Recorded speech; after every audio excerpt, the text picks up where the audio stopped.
So almost single digits, 12 miles left on the tank. Lowest I've been. $4.90. $4.91.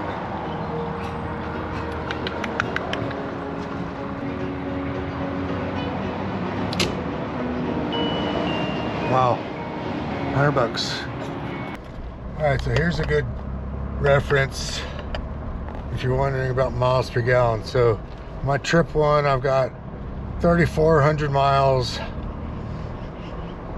and I'm at 14.3 miles per gallon.